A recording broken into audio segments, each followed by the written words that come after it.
strip mines.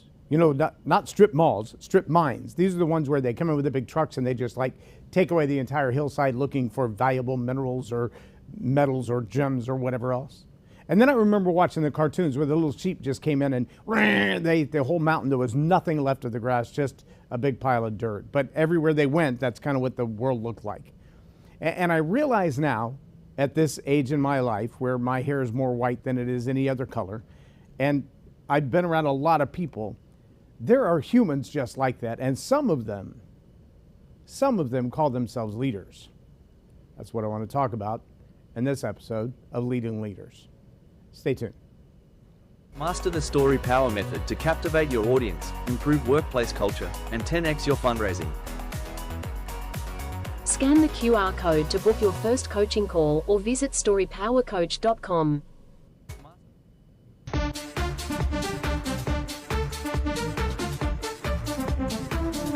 Think storytelling's just for bedtime? Nah, it's the secret sauce for business magic. Stuck in a rut with bland pitches and yawning clients? Enter Boost Your Business with Story Power. 6 weeks of epic storytelling training. It's like leveling up in a video game but for your career. Master the art of narrative and watch connections blossom like a viral TikTok. Simple, impactful, and game-changing. Ready to transform your biz vibes? Dive in now and make storytelling your superpower. Subscribe now for access to our extensive media library of leadership lessons promoting faith, family, and freedom. Begin your personal growth plan at StoryPowerAcademy.com for leadership development and communication skills training. I'm Loren Norris with Leading Leaders Podcast. Throughout the course of my life, I've seen a whole lot of storms. I grew up in Central Texas. I've been around Texas the majority of my life, with the exception of the time in the Air Force and 3 or 4 years that we were in Iowa and Oklahoma when I was a kid. But I've seen some storms. I've seen tornadoes. I've seen tornadoes fly right over the top of my house. I've been away from the house by a few miles and watched on the radar as the tornado literally went right over the top of my house while my kids were hiding in the cellar. I've been through some storms. I've been through relational storms, financial storms, leadership storms. I've been through storms on all kinds of levels, and here's one of the things that I know about storms. Storms can destroy everything. And in the aftermath of a storm, people can destroy even more. Just take for an example, any one of the major hurricanes over the last many years. There was a particular hurricane that came through, leveled New Orleans, ran people out of New Orleans that had lived there for generations. And while these people were losing their homes, watching them be flooded with water, there were people who were going into these flooded homes for the sole purpose of stealing anything of value that was left behind. They felt like while this storm is taking place, or while this storm is bearing down, or right after this storm is over, before anybody comes back in to try to reestablish their life, we're just going to take all their possessions, make them ours, and go sell them. Frankly, I don't think those are good humans. That's just my opinion.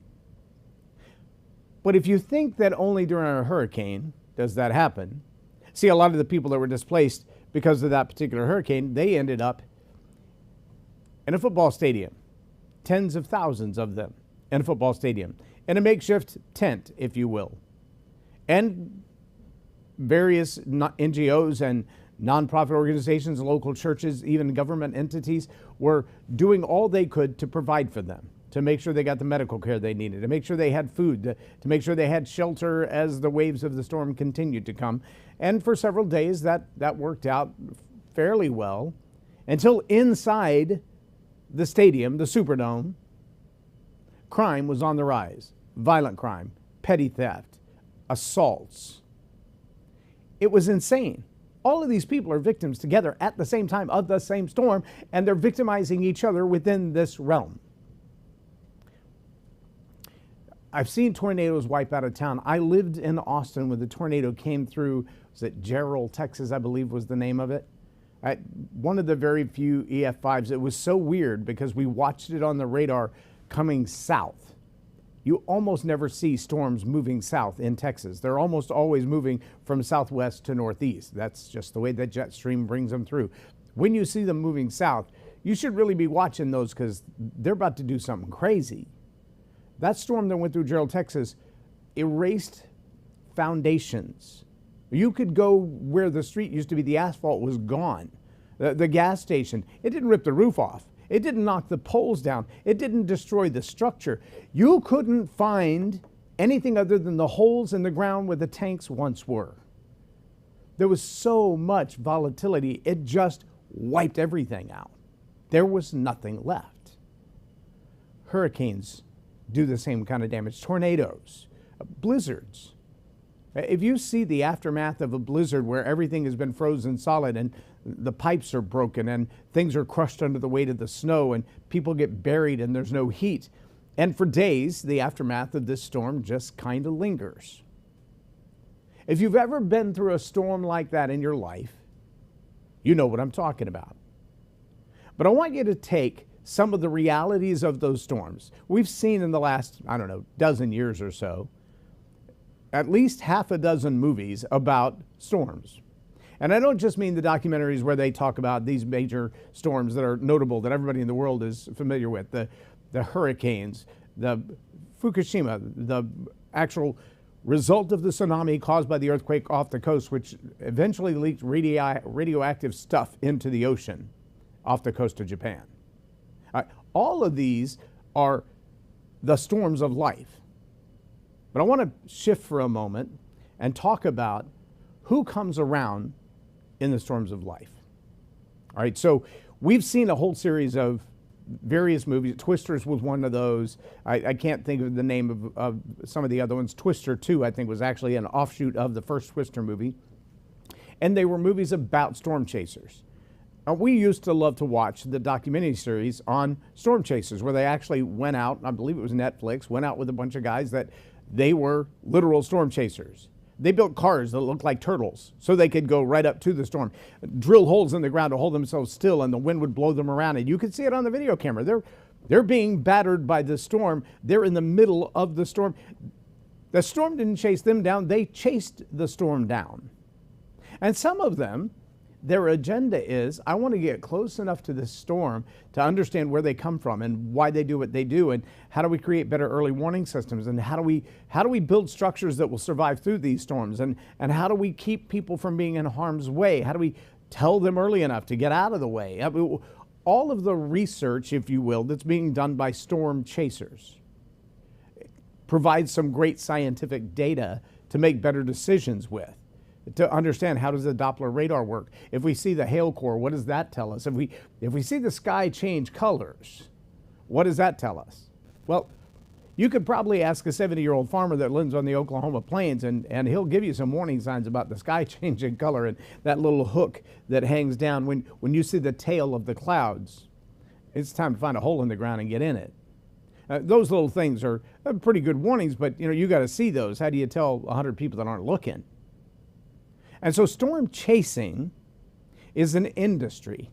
And there are people in storm chasing who realize, if I can gather enough scientific data, if I can put together enough experiences, if I can look, because I don't know if you know this or not, the EF scale for rating a tornado, whether it's an EF1, EF3, EF5, that rating is not based on the size of the storm, not based on the barometric pressure of the storm. It's based on the damage it leaves behind, which means when that storm is coming, you might look at it and go, yeah, that's a big storm. That's got the possibility of an outbreak of tornadoes. In fact, it's got the possibility of an outbreak of dozens of tornadoes. And we've had some of those supercells that released hundreds over the course of their journey, tornadoes. Chasing the storm to determine that scientific fact, to understand what should we expect, where's it going to go, how do we track its path, how do we alert the people who might be in its path, that's noble work, in my opinion.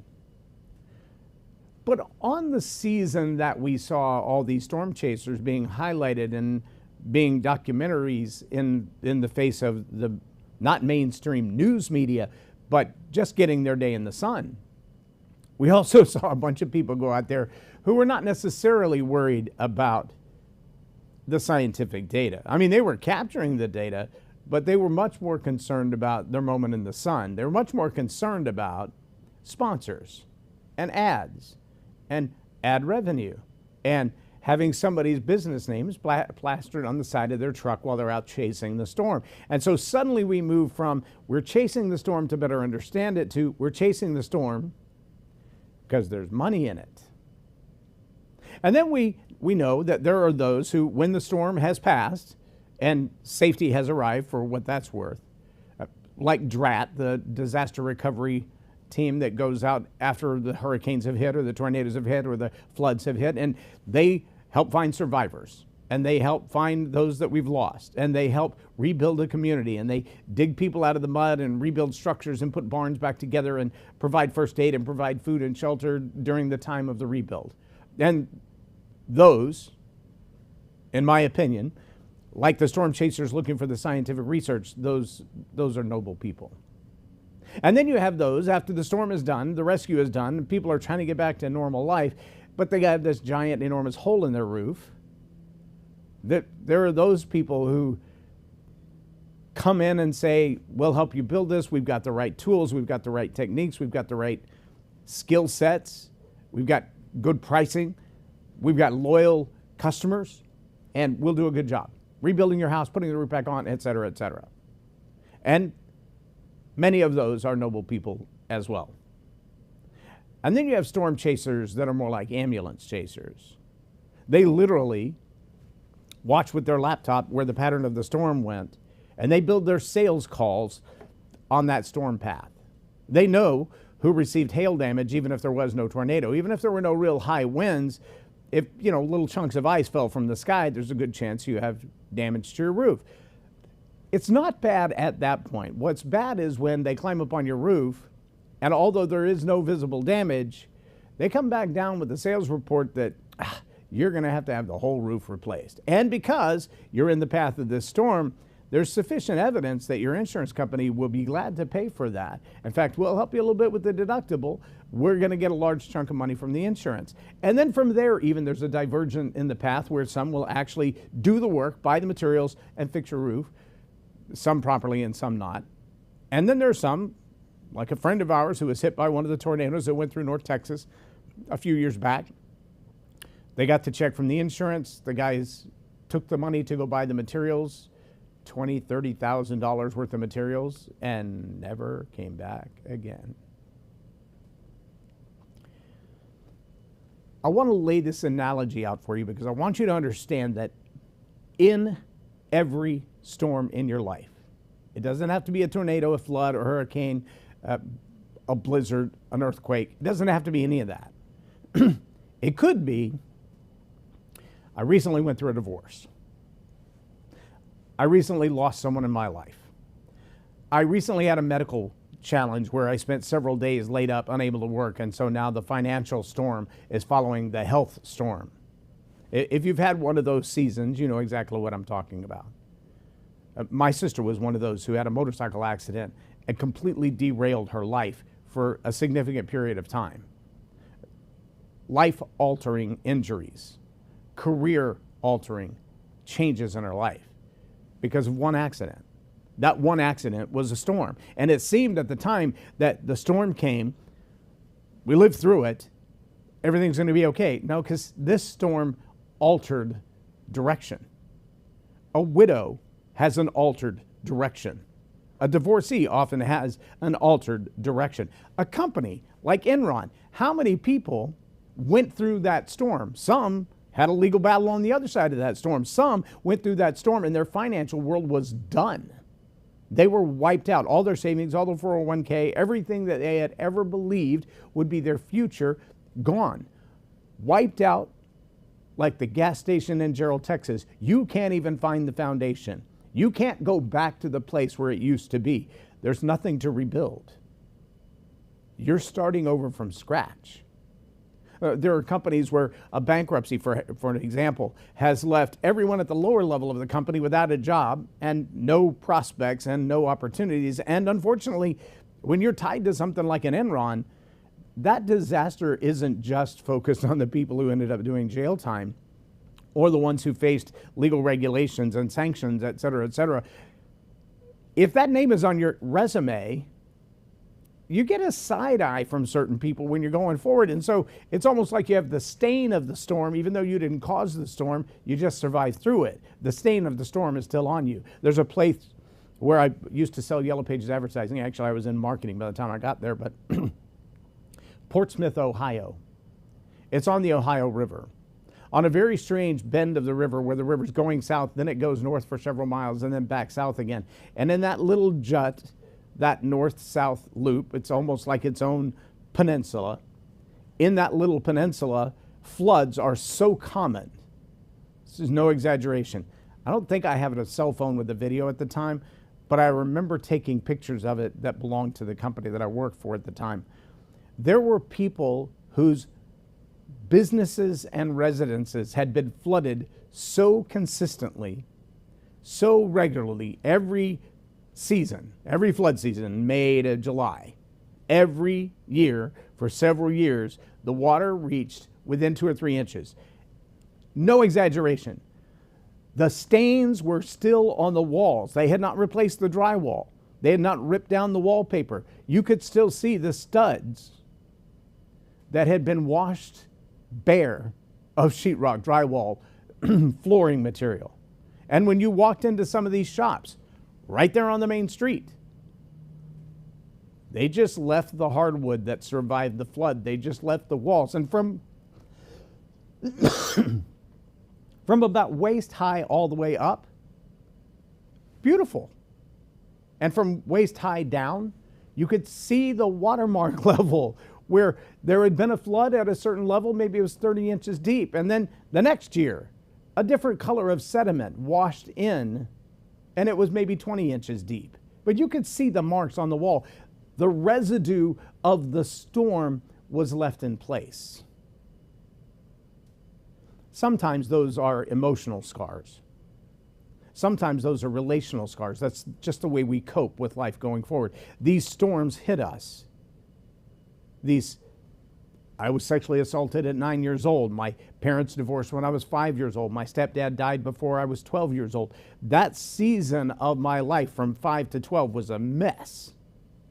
And many of the scars of my life, many of the traumatic events of my life are directly tied back to that season. And I can look back to them and go, I am here because of there. I am where I am because of that. I'm not blaming that. I'm just saying when the storm blows the concrete of your foundation away somewhere else, and you've got to build again, you've got to start again, you've got to be aware of that. Now, I want you to also be aware that in the same way that you've got storm chasers who are looking nobly for the scientific reason that these storms come and where they're going to go and how to track them and how to alert people and how to warn them. And you've got those storm chasers who are really just in it for the sponsorships and the ad dollars. They just want the awareness. And you have the people who come behind to rescue and they want to provide care and services, and they want to look out for people, and they want to make sure that they're okay with medical attention and food and shelter. And then you also have those who come along to help rebuild, and then those who are scammers who pretend to be rebuilding. In every relational, leadership, financial storm in your life, those characters show up there as well. Let me say that again. In the storms of your life, widowed, divorced, ended a career, lost your business due to bankruptcy or some other thing, every legal attack, people decide to cancel you and financially it hits you hard. The industry you're in disappears like the foundation of a gas station. And you wake up one day and the business that you've been running just can't be run anymore. That type of business doesn't exist anymore. When those storms happen, there will be those who very nobly are looking for, how does this happen? What could we have done to prevent it? How do we warn people that this is coming? You may be hearing people right now telling you there's a financial shift coming, that if your money is not invested in precious metals, that you're going to be in trouble. If your money's not invested in digital coins, you're going to be in trouble. If you don't have 6 months of food supply set aside, you're going to be in trouble. These are your early storm chasers. These are the ones that are looking at the storm that's coming and they're going, hey, don't wait for the horns. Don't wait for the sirens. The storm is building. The storm is coming. Get ready now. You also have in that mix those who have realized that, hey, if I warn you of a storm enough, you'll buy into what I'm selling and I'll make bank. They're just looking for sponsors. They're not even fully aware of what the storm is, entails, will leave behind. They have no clue. They just know that the panic that precedes the storm is a good time to sell. And you will have those who will come along when the storm has hit, like it did in the Carolinas when a hurricane hit the Appalachians. In what point of history would you ever say that phrase, when the hurricane hit the Appalachians? That doesn't even make any sense. That's not a coastal town. But when that happened, all of these characters that I've talked about, the early storm warning, the fake storm warners, the rescue teams, the ones that come to rebuild and the ones that pretend to rebuild, all of those characters showed up. And they'll show up at your divorce, and they'll show up at your retirement party, and they'll show up when you lose a loved one, and they'll show up when you're in a financial crisis, and they'll show up when you're in an identity crisis, and they'll show up when you're trying to build your business. And every one of those characters, the early storm warners, the ones who pretend to be early storm warning, but they're really just chasing money, the ones who are there to help when it's all fallen apart, the ones that are there to help you rebuild what has fallen apart, to find a new future, to start over when there's not even a foundation to build on, and those who will take advantage of you under the guise of helping you rebuild. All of those characters are going to show up at every storm season in your life. I can't stop the storms. I can't prevent the storms. And you can't either. Even the best storm chasers, the ones that tell us, look, when that wall cloud starts reaching an altitude of X, when the temperature variance looks like Y, when you start to see hailstorms. I remember from the first Twister movie, the statement was, when you see things flying around, you're actually in the outer skirts of the tornado. And so when it goes from still to hail to debris, that's the tornado. Okay, if you're that close to the storm, there's going to be some trouble. But when they said, well, how serious is the storm? Do we have debris? Do we have debris? And in the next scene, you see a flying cow and a flying semi. Yeah, I think we got debris.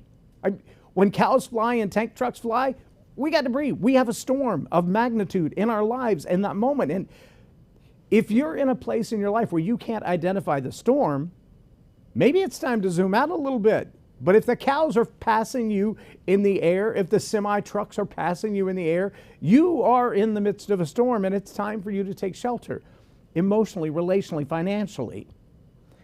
In a leadership crisis, you're going to have storms as a leader. There are going to be things that you do that there's nothing else you can do about it. You didn't cause the storm. Well, maybe you did.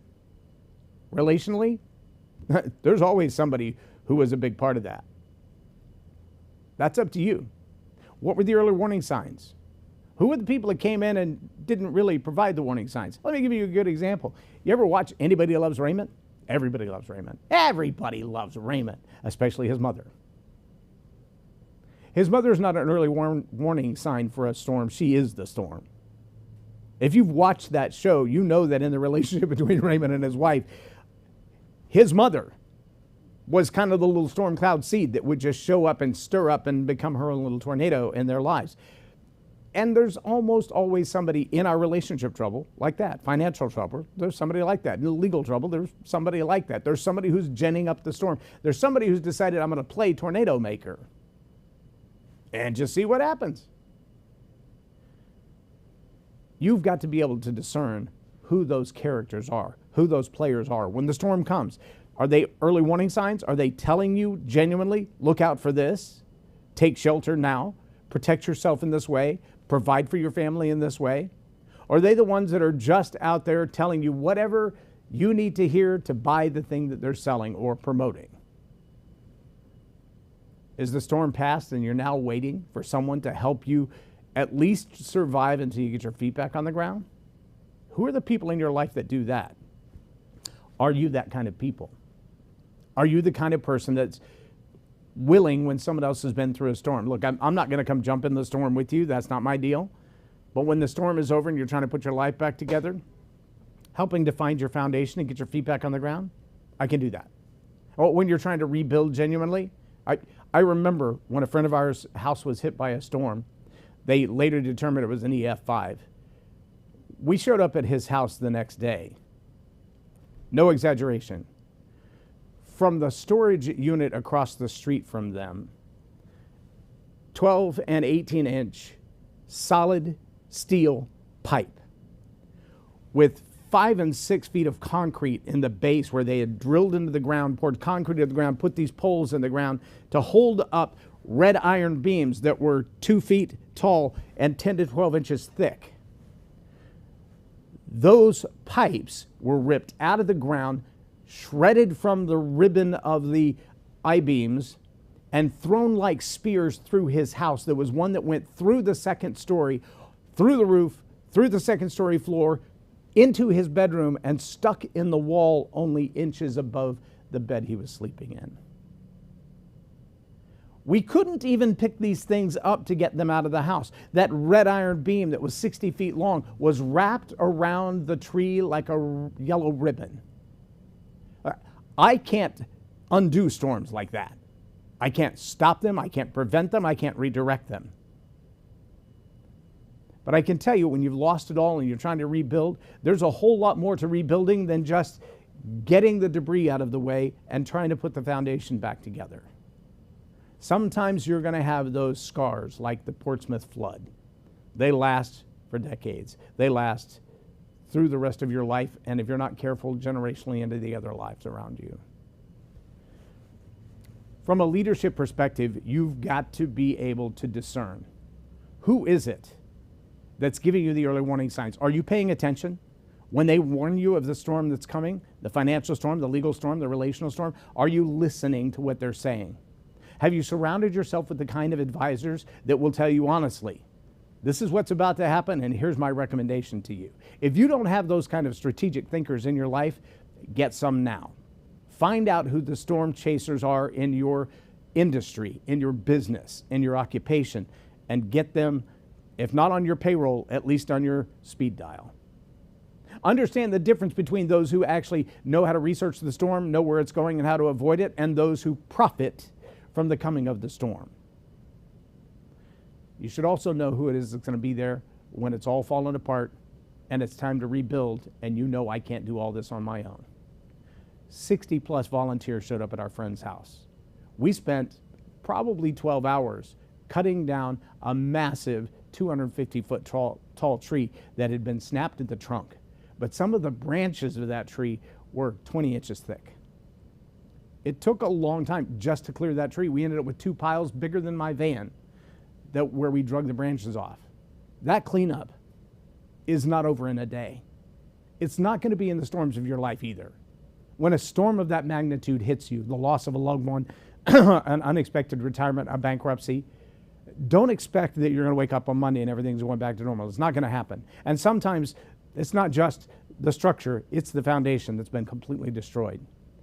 You need to be surrounded by the kind of people who are going to stick with you through the storm, not show up for half a day to clean up, just to get there. They're going to show up with their cameras, they're going to do the selfie thing, but to be the one who shows up and does the work until the work is done. I recommend you be that kind of person, but at a minimum, find them in your life and surround yourself with them. And when it comes time to rebuild, be the kind of person that sticks around to help everybody else rebuild as well. Be a part of their lives until the storm is over. Build legacy with them. Build relationship with them. Do good things with them. And in this process, we could change the world. Storms in life are inevitable. They're coming. Sometimes to test us, and sometimes to prove what stupid mistakes we've made. And sometimes it's just the nature of the world. Force majeure. We can't stop them, but we can be aware of them, and we can be aware of the people who chase the storm. I'm Loren Norris with Leading Leaders Podcast for Tell It Like It Is TV. Have a blessed day. There is a retreat coming up that I want you to know about. It's called the Story Power Academy Retreat. This Story Power Retreat is about focusing on your communication skills, taking them to the next level. Discover, develop, draft, deploy, and deliver some of the best stories you've ever learned. You're going to listen, create, connect, relax, and reflect around this beautiful lake scene in Granbury, Texas. It's a chance to rejuvenate and refresh and start over with some of the best training you can possibly imagine around storytelling, leadership, and communication. Join us, get away, and relax.